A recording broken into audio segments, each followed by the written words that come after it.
14. Of course, we're at the part 2 of the navigable lectures. I just want to pop this open here, full screen for us, and move this. And let's just get to home. So one thing to notice here, it's not so much about time. We're of course in the 19th century here, but we started to last time when we introduced Thoreau, and for the rest of the course we're going to be sort of spatially across here. We've jumped and we're into North America, and that's where we're going to be from here on out. So we're going to be finishing with Thoreau today and burrowing in a little deep with him. One thing I wanted to notice at the onset, that Thoreau, in many instances of course like this, I think, would have actually been the starting point, because so many modern ideas emerge out of Thoreau. But from our perspective, since we went back very far to understand how these things began emerging, they actually come together in Thoreau. So loco-descriptive, Thoreau will be seen as sort of the most loco-descriptive nature writer in the modern era, at least introducing that. We know that that goes back much earlier to Denham and before that. The critique of consumerism is certainly not new with Thoreau. We saw that also with Denham. The whole issue of being ecocentric and sort of shifting away from human-centered, we began to see early indications of that, even though as ecocentrism and anthropocentrism were sort of fighting it out in something like Amelia Lanier. Thoreau is monist. We've seen from the very beginning of the course this monism-dualism divide. People like Milton, for example, coming out with as a monist with environmental implications. Genus Loci, we've seen this, of course, from the very first text we looked at, the Epic of Gilgamesh. But interestingly now, the genus Loci is going to be redefined as a human being, in fact, as an environmentalist. And of course, pastoral, we've been looking at ever since Theocritus, and even before, we had a little snippet from Sappho. So this is really a coming together of everything that we've done, but now it sets the precedent for modern environmentalism. Give you a little quote here from Thoreau. There are many snippets and sound bites from Thoreau that you'll see. But I wanted to live deep and suck out all the marrow of life, to live so sturdily and Spartan-like as to put to rout all that was not life, to cut a broad swath and shave close, to drive life into a corner and reduce it to its lowest terms. This is interesting, right? Because Thoreau is not just making an argument here on environmental grounds that this is the way you should live, that's good for the planet and maybe good for you too. He's saying that this is actually a new type of life, that this is going to get to life itself. We saw from the very first class where I played the little bit of the song from Nickelback, Rockstar, that that's one answer to what the good life is. And people have been wrestling with this for as long as we've been people. Thoreau has an answer here too. This is the good life. He wants to put a route that all that is not life and drive life into a corner to reduce it to its lowest terms. And he feels, of course, that this is not only going to be good for the environment and all that, but good for him as well. So that's a provocative claim, and it's something to think about with him. So Walden, as a book. It's part autobiography, part nonfiction, and part novel. So as a genre, it's kind of hard to figure out exactly what this is. It's very autobiographical, but then again, so are many novels. And like many novels, Thoreau changes the real-life details. He does not live at Walden Pond for 1 year in the book, but in fact 2 years in reality. He compresses them. He gets some parts of it that are from Walden, the actual experience. So we know, for example, we have his journals of what he wrote at the time. He took many things directly from the journals into the book, but he changes them a little. So it's probably best to think of it as a novel. It also is so close in detail to reality. It's sort of non-fiction and explicit too, but for the most part, I think we want to think of it as a highly autobiographical novel. It was not well received when it was written. Thoreau had trouble publishing it. He kept putting it in through rewrites in the hope that someone would want to publish it. It was rarely read in the 19th and 20th centuries. Most people would not have been aware of it. But it had a tremendous resurgence a little over 100 years later with the so-called Back to the Land movement of the 1960s. And at that point, people were not only reading it for all its philosophical and literary implications, but environmentally it was being seen as a solid prescription as to what to do. So if you wanted to know, how best to live on the earth environmentally, to have a small footprint environmentally, this was being read as the answer. And a number of people, starting in the 60s with communes and other ways, decided to and tried to actually live Thoreau's lifestyle. Most of those efforts, I think, have largely failed in the intervening time. One of the most recent examples is the book and the film you may have seen inspired by it, Into the Wild, which is based on the life and death of Chris McCandless. So enormously influential, not initially, but later, and in a very practical way. People see Thoreau as offering a practical prescription on how we should live life. Not always, and if you've read Into the Wild, not always, it doesn't always end so well. And the Back to the Land movement has, in all due deference to it, sort of petered out as well. So the interesting thing about Thoreau, keep in mind, he has an undergraduate degree from Harvard. He is highly educated at the time. And he's read pretty much everything that we've now read, too, with the possible exception of the description of Cookham. I think probably Gilgamesh, too. So he's thoroughly aware of the Western tradition. So very canonical works like Theocritus and Virgil and Ovid and Ben Jonson and Milton, he knows very, very well. And he knows literary form. So he is, in many ways, exactly where we are. He's positioned to understand this tradition, to interpret it, and to make something of it. And in some sense, that's what Walden is. Thoreau is so important, and this is why many courses would begin with him, because he does anticipate the future. I mean, there's a wonderful quote by Richard Rorty, I think, even though he may be quoting someone else, that the future laughs at the present. So you never really know what's going to come out of the future from your vantage point. Thoreau's a great example. He writes an obscure book that no one reads, and yet it has a wonderful capacity to anticipate and even help shape the future. So even though ideas predate him, he just brings together, and that's what we're looking at in the beginning of this lecture with all the different things, anthropocentrism and ecocentrism, the debate, loco-descriptive, and so forth. So he actually brings together this older tradition, but assimilates it and puts it together in a way that seems distinctly modern to us. And in part because we come out of this tradition, and we come from Thoreau's era as well. Thoreau's not alone, as we know. People like Wordsworth on the other side of the Atlantic are also coming up with this highly romanticized view of the environment. So it seems very similar to us because, written in 1854, 150 years ago, plus a little, he's not that far from it. So the attitudes that he inherits and consolidates and brings together are our attitudes. And the interesting thing, of course, is they were your attitudes before and my attitude before we ever picked up Walden. And the reason, of course, is that they've escaped into popular culture. They're ideas that, especially since the Back to the Land movement, have had currency in modern language, in modern culture.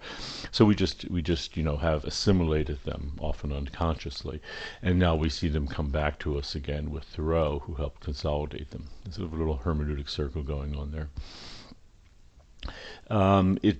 His thinking did not rise in a vacuum, and it is thousands of years of thinking that have set the stage for this, and people musing on what the good life was, people like Ben Jonson thinking about how to live correctly, people like Milton wondering if monism isn't in fact problematic, isn't in fact a solution environmentally to a fracture with human beings and the planet. So yeah, he transitions past thinking into the present, that's for sure. So let's talk about a few of these individual things. Walden was loco-descriptive. It's highly descriptive of a locale, of course, the Walden Pond. And you know this, of course, from the very beginning. If you wonder if a work's going to be loco-descriptive, you have a big, tip-off when you read the title. If it's a description of Cookham, it probably describes Cookham. To Penshurst is about Penshurst, Cooper's Hill, Appleton House, respectively, about those places. Mont Blanc, about the mountain. And Walden, too. It's going to be in this tradition of describing a place. And in great detail, as we'll see directly. Far further, this project. So this is one of the many, many descriptions of Walden Pond in Walden. Walden was blue at one time and green at another, even from the same point of view. Lying between the earth and the heavens, it partakes of the color of both. Viewed from a hilltop, it reflects the color of the sky, but near at hand it is of a yellowish tint next to the shore where you can see the sand, then a light green which gradually deepens into a uniform dark green in the body of the pond. In some lights, viewed even from a hilltop, it is of a vivid green next to the shore. So what is this about? This is taking that project that we saw beginning in the 17th century almost to its logical conclusion. In other words, you are invited to imaginatively enter this place. You don't have to go to Concord, Massachusetts and visit Walden Pond. Pick up the book and you can imaginatively walk into it.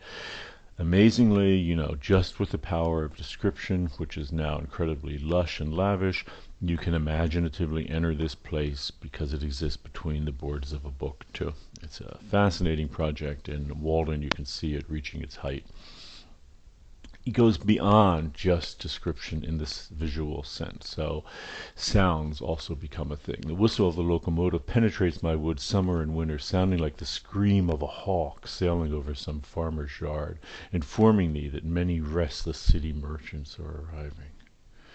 Late in the evening I heard the distant rumbling of wagons over bridges, a sound heard further than almost any other at night, the baying of dogs, and sometimes again the lowing of some disconsolate cow in a distant barnyard. So Thoreau wants you to enter the scene. He wants you to not only hear it, he wants you to see it, smell it. He's doing everything he can to give you the experience that he has. That's if you were to distill out the passages that are just description, it would be a huge chunk of this work.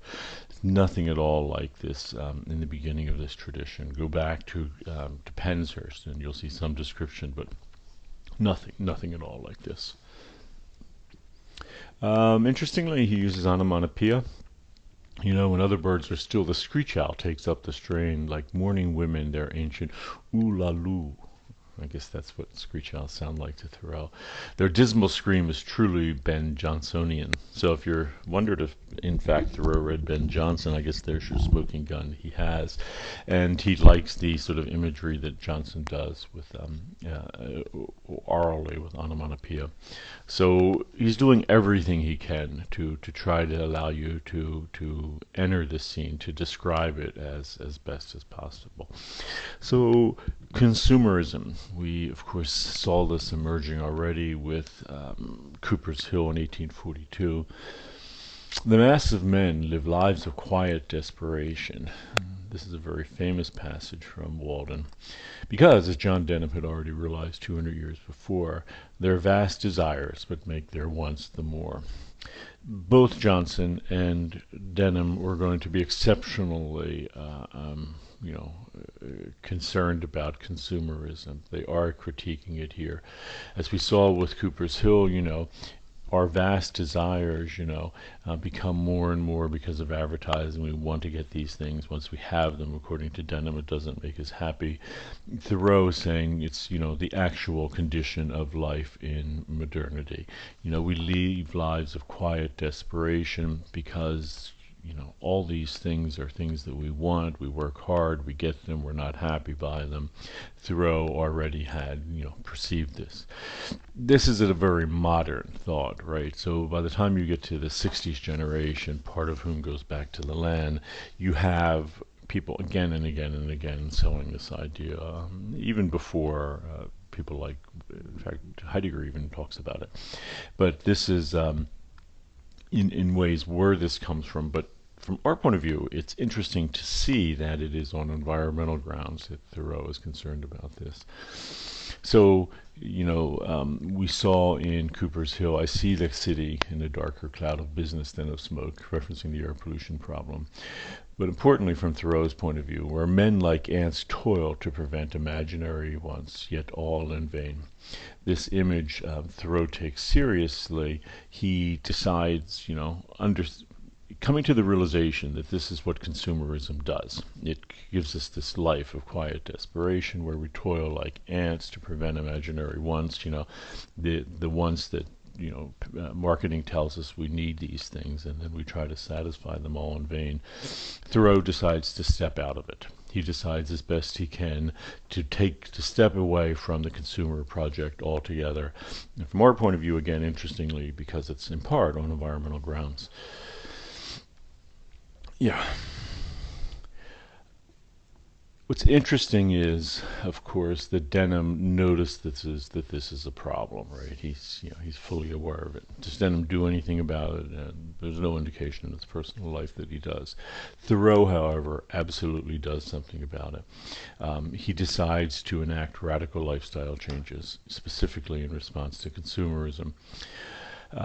And he's not only just critical of it, but he has a plan to do something about it. Walden is that plan. So the opening chapter of Walden lays out the problem, and it's look here, you reader, this is the problem. We're all caught in this. We're living this life of quiet desperation. We know that this is what consumerism is doing to us. How then can we respond to it? How can we get out of this? How can we escape it? And Thoreau is sort of dropping down the rabbit hole. He has a solution. He is going to check out of the system.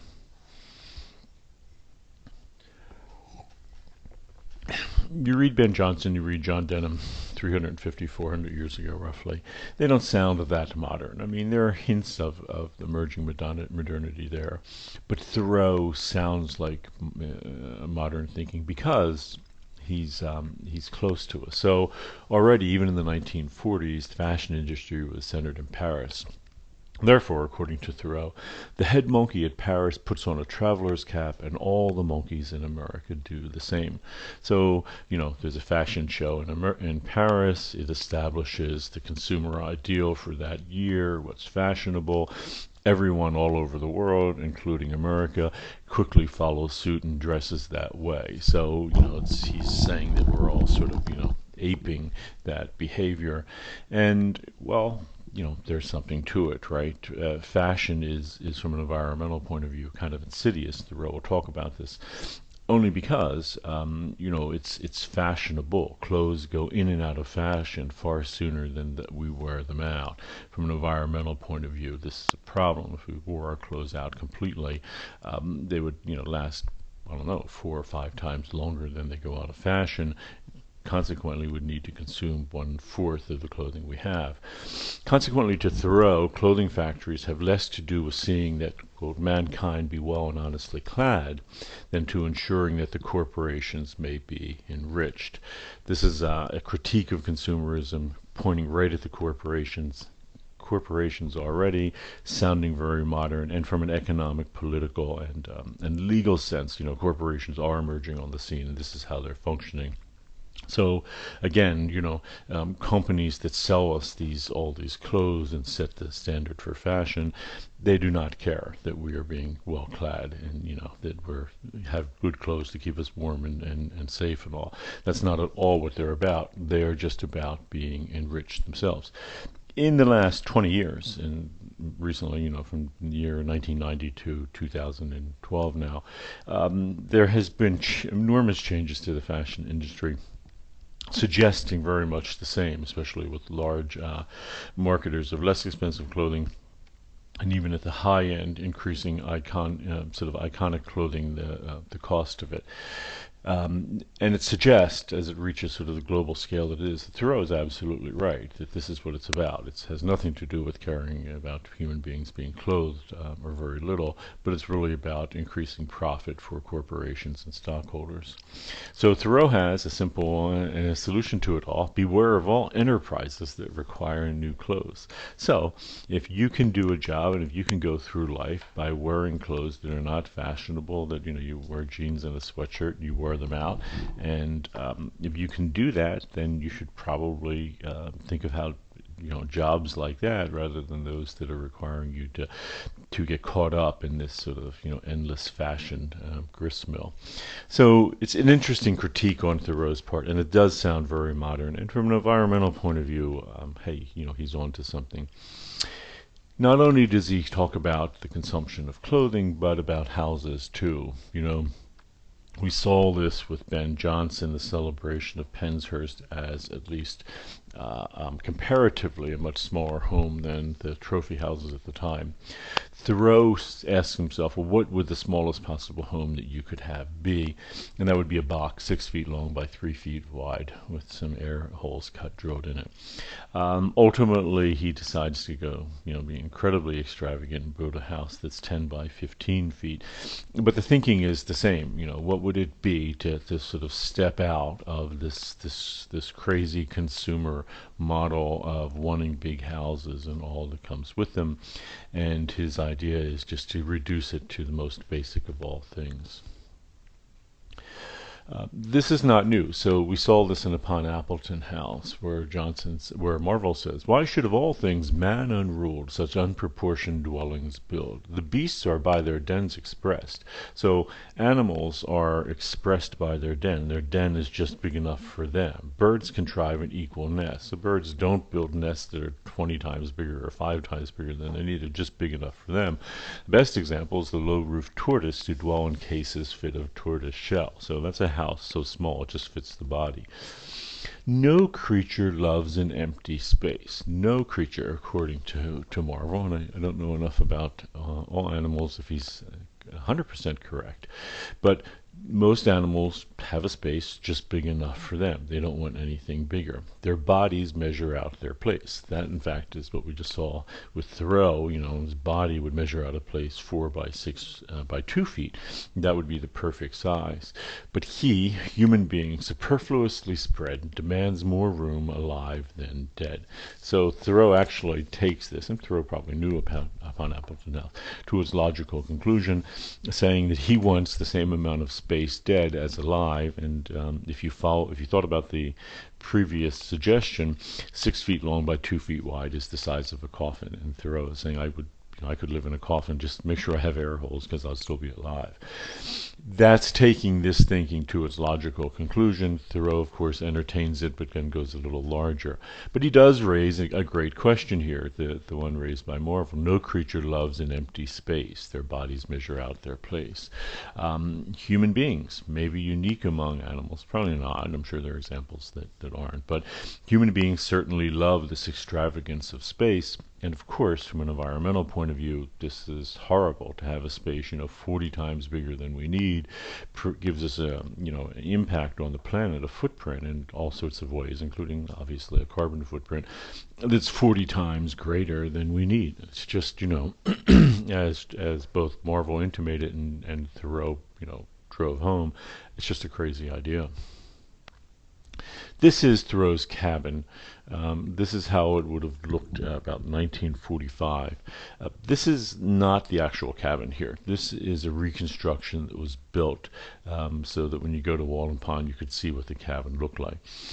This is the actual site of the cabin, which is sort of you have to walk out to when you're at Walden Pond.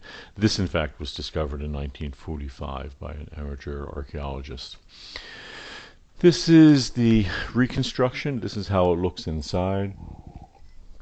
It's very basic. Thoreau talks, and we will talk about why there are 3 chairs here. table for eating, desk for writing, fireplace with an inserted stove that you can cook on top of, and of course a bed and firewood. It's life thought down to its most basic part to Thoreau. This is a picturesque scene of the same reconstruction in the winter. Not too different than what it would have looked like when Thoreau was there. And this is, again, from 1945, one of the earliest pictures we have. This will give you a better idea in some ways of what it looked like. Notice that these trees are not very large. When Thoreau lived there, they would have not been large either. Before Thoreau moved to Walden Pond, I mentioned before, all the old growth forests had been removed, trees had been harvested for their wood. Thoreau lived at a time in the particular field where he was living, which was owned by his friend Ralph Waldo Emerson. The newer growth trees would have been coming on the scene just like this. And we know this, by the way, from descriptions from Walden. Two questions remain from Thoreau's critique of excessive consumption, and two I would suggest you think about. Are his lifestyle prescriptions only valid in a rural wilderness setting? And I think this is an important one because Thoreau, integral to his project is suggesting that we actually go out into the wilderness and live this way in a small house like that. We're going to see that itself presents certain problems, right? And you don't have to think about very long. If everyone did that into every rural place in the United States, even with 300 billion people, there'd be no rural spaces left, dotted with little cabins everywhere.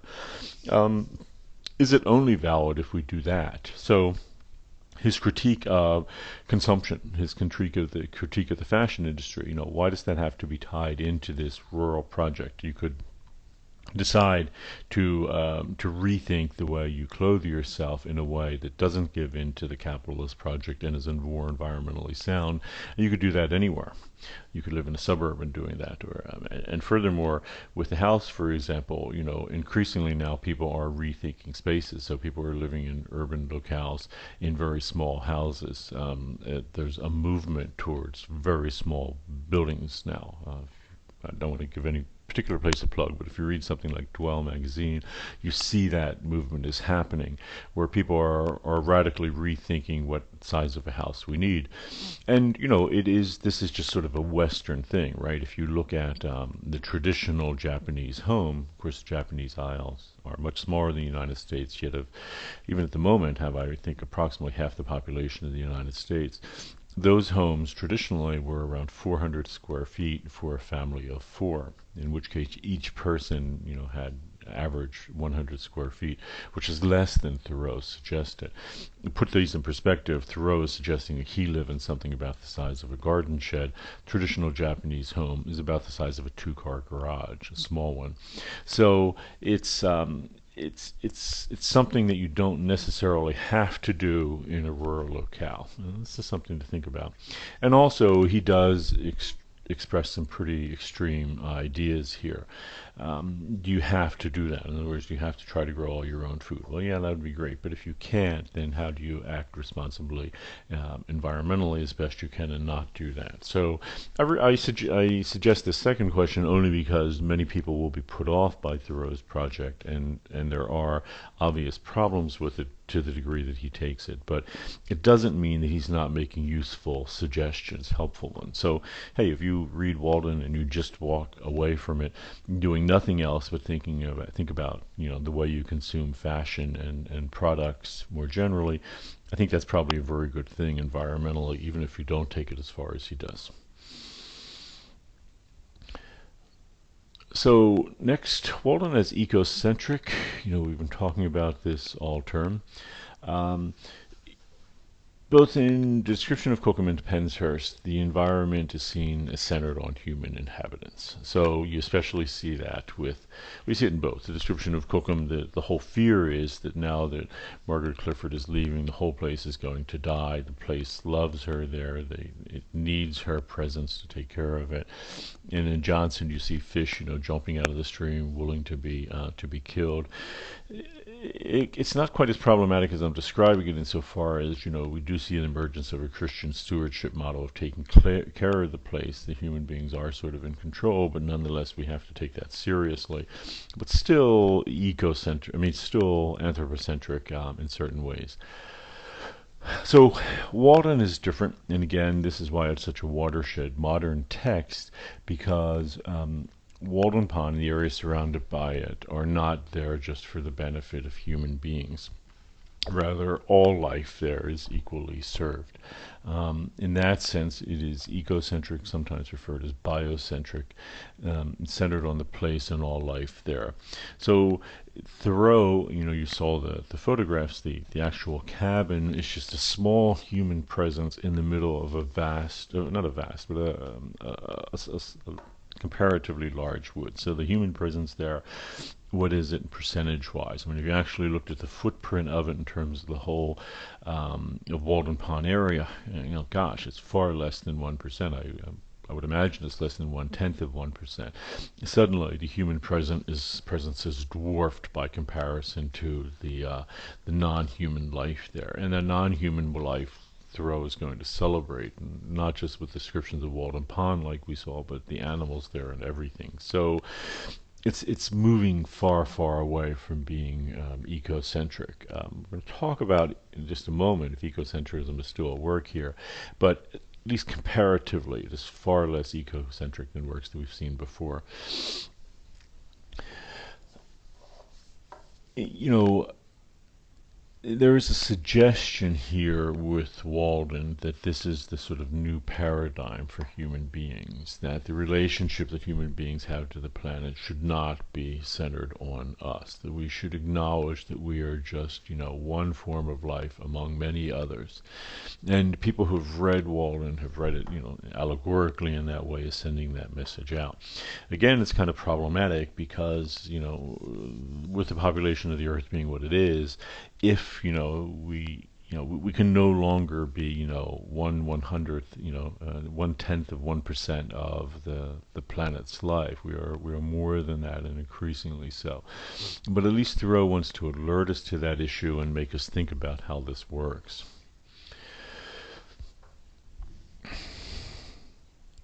So if you again read about it, increasingly the text is centered on the environment, not human beings. Thoreau is in there and all, but the visitors, for example, to his house seem far less important than the life teeming around him, which he is going to describe again and again.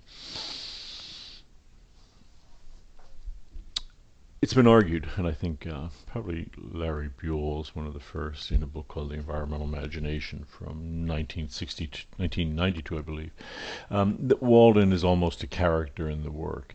It comes, Thoreau, the narrator, comes close to speaking to the pond as if it were human. I see by its face that it is visited by the same reflection of God, and I can almost say, Walden, is it you? So there is this sense that, Thoreau is out there speaking to Walden almost like a character, so sort of obfuscating the boundary between human and non-human, and interacting with the place like it would be a human being. So that's pretty striking. I don't think we've ever we haven't seen anything in a literary text that suggests that the place is quite like a character. I mean, we can see where it's intimated already in the 17th century, but not like this, not overtly like this. Yeah, almost no other text prior to Walden was as ecocentric. Few other writers ever imagined a physical place almost like a character in the text. This is why Walden is such a milestone text. This is why Walden would have been the place that many people would have started this course, because it is a radical shift from what came before. It's the emergence of a new kind of environmental consciousness of the environment as important and as worthwhile than human beings. So in that sense, it shifts away from the human presence and to the environment written large. So we can see this right in the visual art. So a few classes ago we had this, which is the Hunt of the Unicorn in the year 1500. Note that, as I said before, trees are here, but this tree, for example, is allegorical, splitting the scene. The trees are smaller than the human presence. The whole thing here is that the human presence, what they're doing, just looms incredibly large. We saw as early as the 1650s with Claude Lorraine that the human presence, and that's this person here, has been radically reduced. So if you were to get his height here, and you went up, he would be like 1/5 or 1/6 of the scene, just much smaller. Nature is the idea here. Still a human presence, right? There's a bridge here. This looks like a little town or dwellings in the background. So human presence is still there, but different than it was before. So in Thoreau's era, human beings are tiny. So we saw this in the very first class, very first lecture. This is Gustave Doré's Niagara from 1860, and I noted then, look at the presence here, they're just tiny by comparison. And the next one is Thomas Cole's The Fall of the Catterskills. If you can see it here, this is in 1826, this is taking the project to its almost logical conclusion, where the human presence is just so tiny in comparison to the scene. Furthermore, unlike Claude Lorraine, this is not a picturesque scene of a pasture with a shepherd, which is still, of course, very human-centered in that tradition from Theocritus. This is wilderness, and wilderness as sublime and frightening and scary. Where that guy is standing doesn't look like the safest place in the world. This is meant to be, this little graveyard of trees fallen down on all here. So he could very well fall too. But this is it. This is how human beings are increasingly imagining nature. We saw this with Mont Blanc, this sort of sublime, wonderful beauty. But keep in mind, and all-inspiring, that from Thoreau's point of view, this nicely sort of sums up Thoreau. Imagine this is Thoreau's cabin. It's this tiny little human presence in the middle of a much larger biocentric world. It is just part of the life there. This is visually what's going on in Walden, I think. But we have this, Friedrich's the Wanderer among the sea of fog. Is the human presence still here? So this is almost like, Wordsworth's view of Mont Blanc. It's wild, it's craggy, it's sublime, and yet written large here is this normative European, white male, wealthy presence. Is that still at work in Thoreau? It's a question I want to put in it, and maybe it's hard for a writer in this period of this type to get away from. So, note the human presence here. The word I appears over 24 times in the opening 4 paragraphs of Walden. 3 of those 4 paragraphs begin with the word I. And in that sense, as in the painting, Friedrich's painting we just saw, the human presence still looms large in spite of efforts to foreground the environment. Friedrich is very happy to just let us know that. That's why he does the painting the way it is. You just can't escape the human presence. He's happy to foreground it and let that be known. Thoreau is a little more difficult. He's trying to do an ecocentric work, but on the other hand, he is a human being coming out of an era where human beings were anthropocentric. So it's not always clear that he is able to escape that tradition. And again, start with those first 4 paragraphs and read. Thoreau is all over this. It raises this question that is Walden ecocentric, as Thoreau is, I think, intending, or is it anthropocentric? It is a milestone ecocentric text. I would not deny that. That's why this course could have begun here.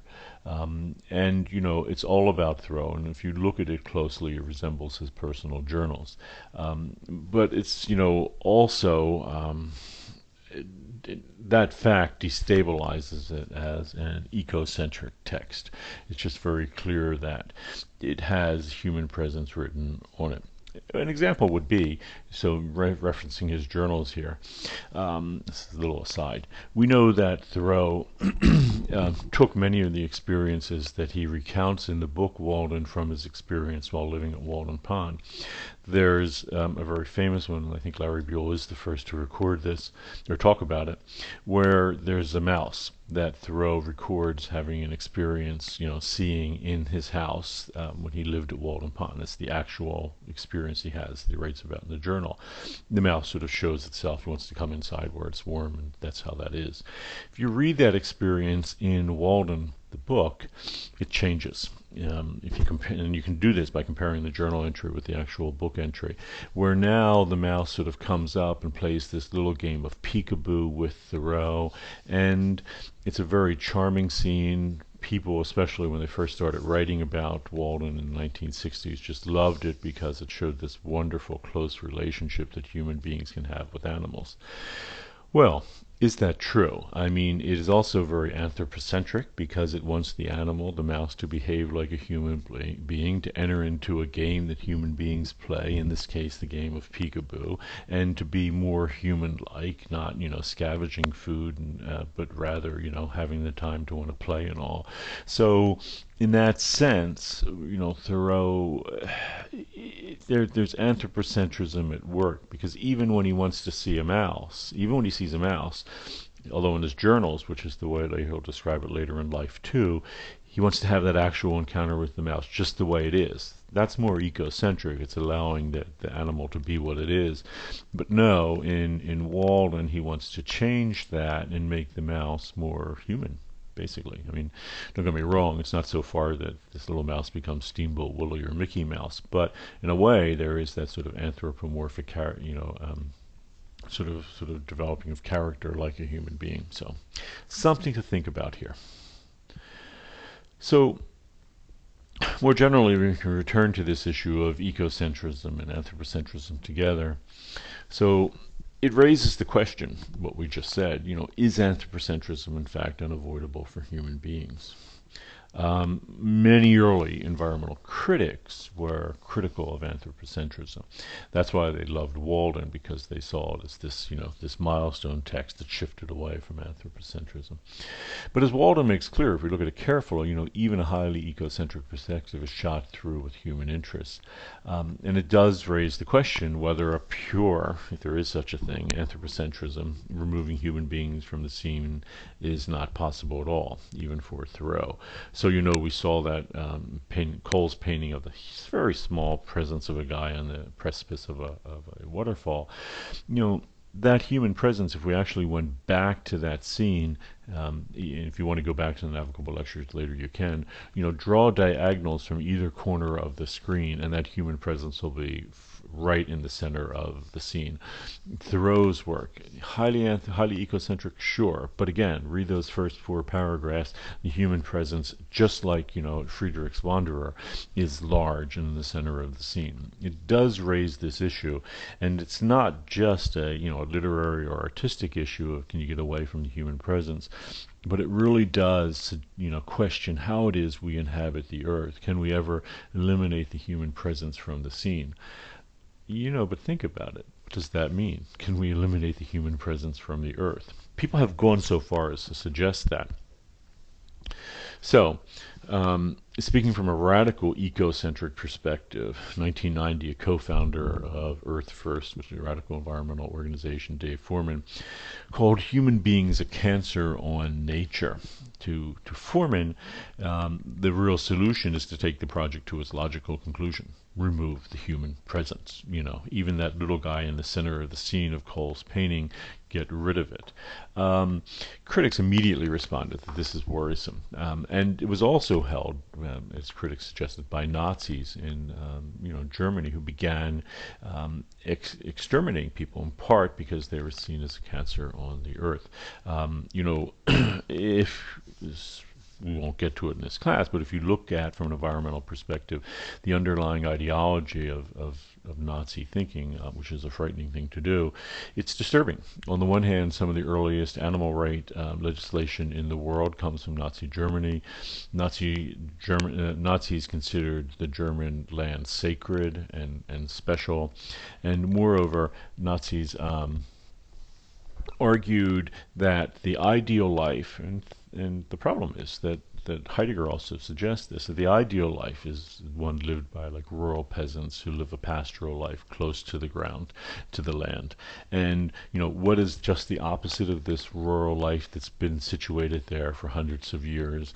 Well, one, new urban populations that are peripatetic and moved into the area in the last century or two, and obviously, Jewish people would have been centered, would have been called out for this, and peripatetic people as well, people that aren't settled in one place, that just move around, that don't have that rooted connection to the ground. Gypsies would be a prime example. Well, Jewish people and Gypsy people constitute huge part of what happened with the Holocaust. So it's disturbing thinking, and it's disturbing in general to think that human beings are a cancer on the earth. It's a problem. That's not very productive thought. In other words, we are here now, so the question is, how do we inhabit the earth? So in that sense, true ecocentrism that doesn't have a place for human beings is impossible for human beings, right? It's, what should we do? We should exterminate ourselves, I guess. But, and certainly in the 21st century, it's impossible. Human beings now direct and control over 85% of the planet's landmass, and the other 15% of that number is diminishing all the time. Is not under direct control, mainly because we don't have much use for it. So it's impossible at this point to separate human interests from the earth. So it doesn't necessarily mean that we have to be ecocentric. Certainly the great lesson coming out of Thoreau and everyone who preceded him who was thinking in this vein is that we need to think ecocentrically as well, but with the full understanding that we are in the scene too, that we are a presence here that has to be part of it, and how can that work? And you can just see, the sort of knee-jerk response that Dave Foreman showed to ecocentrism, to anthropocentrism. You can see why that occurs. We can see it brewing all year, but you just can't remove the human presence from the scene at this point. So continuing, returning to a number of things we've been dealing with this term, and again the rift between the physical and the metaphysical, which dualism brings about. We saw that being rejected earlier by Milton. So Thoreau wonderfully states this in Walden very early on. Why has man rooted himself thus firmly in the earth, but that he may rise in the same proportion into the heavens above? For the nobler plants are valued for the fruit they bear at last in the air and light, far from the ground, and are not treated like the humbler esculents. So what are the most noble plants? These are the ones that have fruit way in the air, like an apple tree. And Thoreau's argument here, which you can see here, Milton has suggested the same. So from the root springs lighter the green stalk, from thence the leaves more airy, less the bright consummate flower. Well, Thoreau clearly knew this passage, and it seems to me, when writing this one. And the idea is simple, that we value fruit up in the air like apples and all, and we value things that sort of reach up to the heaven the way trees can do. They're pretty impressive the way they reach up into the sky. But we have to remember and acknowledge that you need roots firmly in the ground to do this. That if you think of the ground sort of as that dividing line between the physical and metaphysical that I put up on the screen back in, I think it was lecture 5. Well, it's important that the tree's roots go into the ground as deep as they rise up, branches rise up above the ground. In that sense, we need to be rooted in the physical, even as we reach up towards something beyond the physical. It's a way of reconciling this propensity, and it's toward the metaphysical, and it's a way of Thoreau. If you went back to lecture 5, you'd see we have that human being sort of hovering between the two as part physical and part metaphysical. It's him celebrating that. Thoreau saying, yes, well, of course our roots are in the ground. The physical is important, and we need to be rooted in the ground. It is a deconstruction which has profound implications, because Thoreau would like to, like Milton before him, erase the divide between the physical and metaphysical. Again, it's not saying there can't be some metaphysical thing that you reach up for and value and care about, but you have to have roots in the physical to do that. That's not denying it. So to do that, in Walden, Thoreau is strikingly direct about the body and its function. So he talks a lot about eating and things of that sort. This is Thoreau, again, turning away from this predilection toward the metaphysical, towards things of the spirit and the body, spirit and the soul and the mind. Thoreau instead wants to celebrate the body, wants to talk about the body's function, wants to talk about eating, wants to talk about these day-to-day things that would not have been interest to theologians before, but to Thoreau they're very much interesting. So again, it's sort of reminding us all that the body is as much part of the human being as the things that in us that try to move towards something greater. And, so what is the good life? Well, to Thoreau, it is not just, worship and spirituality, as some people, and this would be starting really with Socrates, that propensity toward the metaphysical realm. To Thoreau, it's everything. It's from eating to worship, and it's everything in between. It is the physical and the metaphysical all tied together. And again, the tree is a great example. You might ideally think of an image of something like the axis mundi, which is this ancient view of a tree whose roots reach into the ground every bit as far as they reach out above the ground. To a monist like Thoreau and arguably Milton, that's the ideal model. When you start having your branches reach up too far toward the heavens, that's not good if you don't have roots far enough in the ground. You should be equally physical and metaphysical together. I think that's kind of some the ultimate goal of a monist.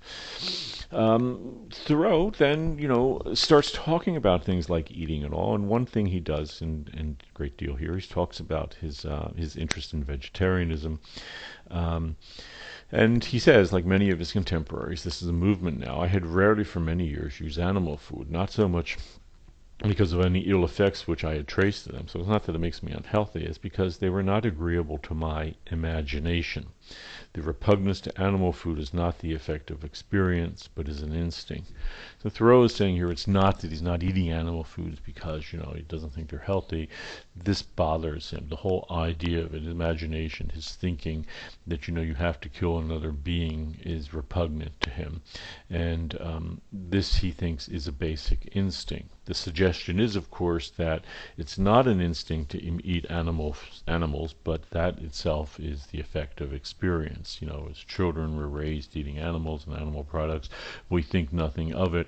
But if you actually stop and do that, the basic human instinct is not to do it, according to Thoreau. We don't want to. And I think he's really thinking here about not just going out and killing an animal and having to do that, but just looking at the food on your plate and being, that the instinct is not to want to eat animal flesh, according to Thoreau. Now, is he right? I don't know.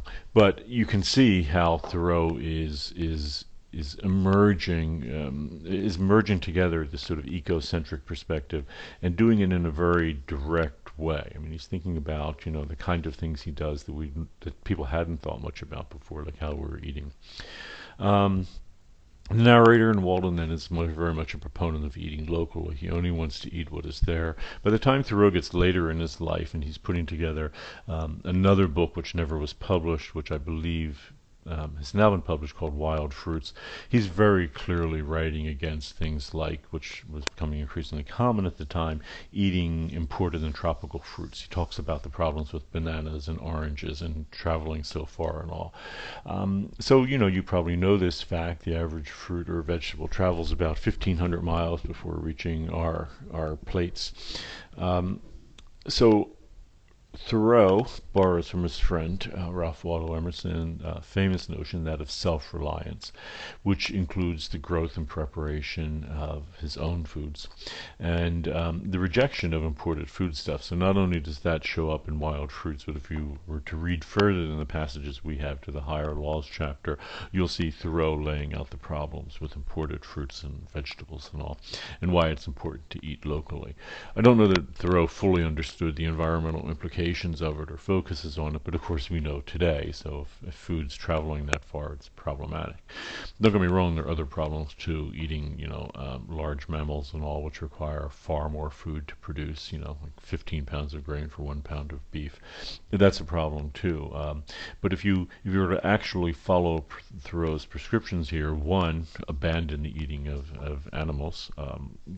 And two, do not bring things in that are coming from thousands of miles away. Your footprint on the planet would be far, far less. And I think that's something of which Thoreau was not completely oblivious of. And one of the reasons, of course, why he's so interesting, because long before Michael Pollan, there was Henry David Thoreau.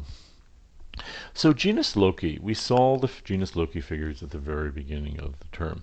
The myth of Gilgamesh, the one we keep returning to, is our friend Humbaba, the great genus Loci, what is described in the epic as monster who protects the cedar forest from Gilgamesh's dream of unbridled human exploitation. I think that's right. So the idea here, of course, Genus Loci figures are very clearly there for one reason. It's to protect the environment. They generally do not. There are instances where they do, but they generally, their main role is not to protect the environment from other animals and things. Sometimes they do, but generally they're there to protect the environment from human beings. So, 5,000 years ago with Gilgamesh, there was already the understanding, as we saw, that human beings are a threat to the environment. People like Dave Foreman in that group, Earth First, then would see them as cancerous. The older view and the religion that precedes the myth of Gilgamesh is that no, human beings have a place in the world, but we have to be very careful about what that place is, and act in a way that is reverent to the place as well. Anyhow, that's what we had before. The genus Loci there to protect the environment from human beings. Human beings, and we saw this in the early modern period, are increasingly themselves being seen as environmental genus Loci. Robert Sidney, the way Johnson prescribes in Penshurst, is there to protect that estate. That's his role there. If he wasn't there, Penshurst would risk being like all the other estates, exploited for its resources in order to build a grand house. Certainly the description of Cookard, saw its female protector, Margaret Clifford, as the protector of place there. When she left, the whole place, in a very anthropocentric way, was sort of quaking with fear that there would be no one there to take care of it and to protect it. Eve is in Paradise Lost imagined as the genus Loci of the place. She takes care of the garden, she takes care of it, and ensures that everything doesn't become overgrown and all.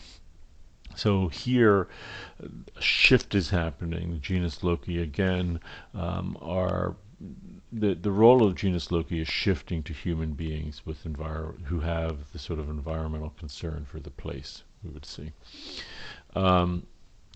This becomes especially clear in Walden. The narrator of Walden is clearly the protector of Walden. Thoreau greatly expands the notion that the human being could be a genus Loci, and suggesting that his readers should themselves become protectors of place. This is important because, again, we see before with Johnson and Lanier and all, but with Thoreau, the suggestion is that there is a new role for genus Loci in the world. Genus Loci had been routed, thousands of years before. We saw that, when Christianity moved into like England, how the sort of older religions had to get pushed aside and all. Thoreau is saying there's a new role for the genus Loci now. Genus Loci can continue on. And how that will happen is that environmentalists will be the new genus Loci. They are the new protectors of place. It inverts the traditional view, right? Because in traditional view, it's, the genus Loci that protected a place from human beings. Well, the new genus Loci is going to protect a place, like in this case, Walden Pond, from human beings, but this is a human being. This is no longer a monster or a semi-deity like Humbaba, but this is a human being. This is going to be the new paradigm from Thoreau onward. In that sense, Rachel Carson, who we're going to be seeing next, is a genus Loci too. Environmentalists are protectors of place. When human beings want to go into a place like Alaska and start taking the resources away from it, just the way that Gilgamesh wanted to go into the cedar forest and start taking the resource away from it. Well, there's not a semi-deity named Humbaba living in Alaska, but there are now environmentalists who take the role of protector of place. They will fight the battle against the group coming in. And this case, in that example, of course, during the second Bush administration, that project was taken up, and it was environmentalists who stood ground the way Humbaba did, and succeeded in keeping human beings from exploiting the resources there. Something to think about, because we will see environmentalists increasingly as genus Loci. Another thing that we've talked about in this course is pastoral. Walden is thoroughly in the pastoral tradition. Thoreau read both Theocritus and Virgil, and like Catherine Phillips and the Romantic poets, he wants to describe it as a pastoral place. So in that sense, Thoreau is both buying into the pastoral tradition. He wants to see it as a beautiful place, as did the Romantic poets. And like Wordsworth, he actually moves to this pleasant locale. Um, it's also noteworthy that, like so much of pastoral that we've seen, like the Romantic poets, Thoreau turns away from contemporary environmental problems in search of a simpler life in the country. This is not the case with Edward Burtynsky. Burtynsky sort of, head-on looked at the problems, went to China, sought out the environmental problems there, and wanted to bring our attention to it. The Romantic poets, transcendental poets like Thoreau, they do just the opposite, unfortunately, is they turn away from the problems. Thoreau could have gone up to Lowell, Massachusetts, just not very far at all from where he lived, looked at the emerging factory scene, and it was huge there for the textile industry. Thoreau doesn't talk about that at all. Thoreau's not interested. He's not going to move to that area and document what's going on and talk about the human footprint. He, in some sense, runs away from it, turns away from it, goes into the country. And there is the danger then that this move risks turning, indeed running away from these problems. And millions of individuals have followed Thoreau into the countryside, ironically in the process hastening its destruction. And I mean this as a literal cultural movement. So from the Back to the Land movement in the 1960s, where people went to the far reaches of the United States to find uninhabited places, began inhabiting them, often with environmental problems, to the 1990s and the beginning of the 21st century, where where Americans increasingly wanted to go out to small town America because they thought that there was this sort of locus amoenus that still was there, that was where the good life still was. And of course, as thousands, indeed millions of people did that, they ironically hastened the destruction of those places as well. So this is, there's a twofold danger here. If we turn away from the problems, the environmental problems, if we don't want to do what Edward Burtynsky did, which is face head-on the environmental problems, see them, become aware of them, and presumably, one would hope, then want to do something about them. If we don't do that at all, if we just turn away from them, that's a problem. A huge problem, because it's ignoring the problems, trying to, and not seeing that we have a role in doing something about it. Two, of course, if we actually then enact this and we go to those places, it presents a problem because we bring our problems to them. One could imagine Walden Pond if everyone did what Thoreau suggested, which is what they were doing in the Lake District of England at Wordsworth's urging. Everyone moved there and they began trampling it down. You could imagine Walden Pond with hundreds of little cabins built there, causing a problem with the resources of the place. Thoreau started growing beans. He had to cut down trees to do that. He had to cut down trees to build his house. You can imagine all these people doing it. Imagine there'd be a problem with sewage and runoff and a whole range of issues. So it's both the turning away from the problem and then bringing the same problems that we're turning away from to new places. So what can we say about Walden in conclusion? I think there's some questions that we can be left with. So what are the questions that remain from this critique? I suggested this earlier. Are his lifestyle prescriptions only valid in a rural locale? Could one live a Walden-like existence in the inner city, for example? What would that mean from the point of view of consumption of the planet's resources? It's just something to think about. For the reasons that were just stated, if we all moved out to places like Walden Pond, that would only bring our problems to them, to those places. So the question is then, how do we live the places that we already inhabit in a more environmental way? Thoreau's thinking, it seems to me, is helpful here. His critique of excessive consumption and consumerism with clothing and with housing and all do point to a way of living in a more what you might call modest way, but certainly in a more environmentally conscious way. Also, I suggested earlier, do you have to take these prescriptions to the extreme degree that he does? You know, not everyone is going to be able to do this. I don't know that you'd want to move into a rural locale like where Thoreau suggests if you had major health problems or someone in your family did, or you had a very young child. So the question is, what can we do if not taking it to this extreme? And I think it's, these questions are ones I'd like you to leave you with, because in a way they're raised by Thoreau, and they are still important.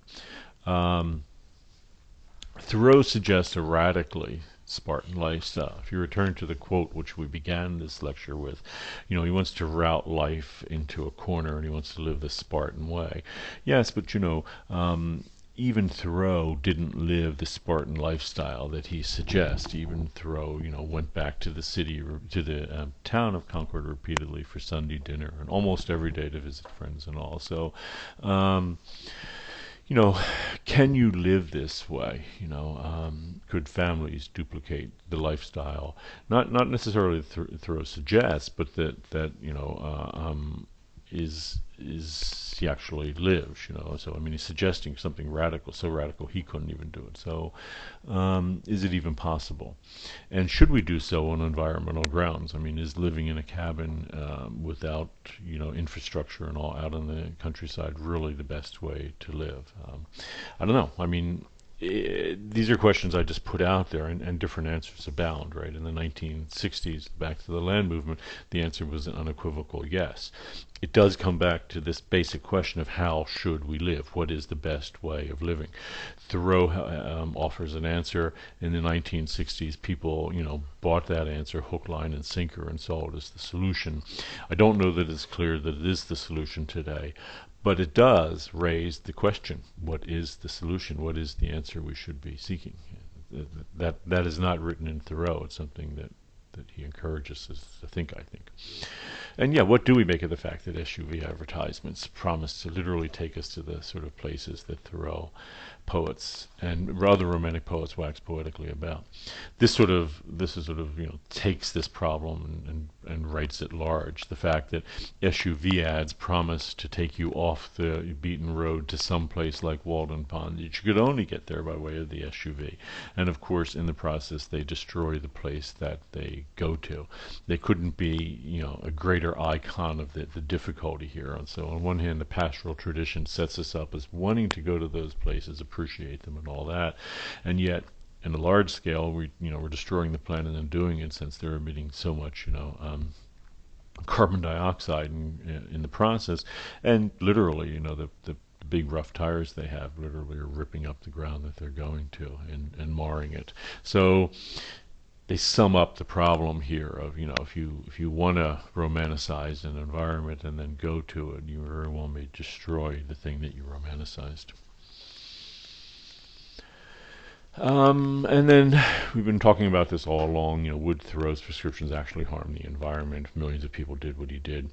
So it's just something to think about. And I suppose, to be, if I'm honest here, I'm critiquing Thoreau for us in the sense that, again, in the 1960s, this seemed like such a great way of living, but the pastoral impulse in wanting to turn away from our problems may create more environmental problems,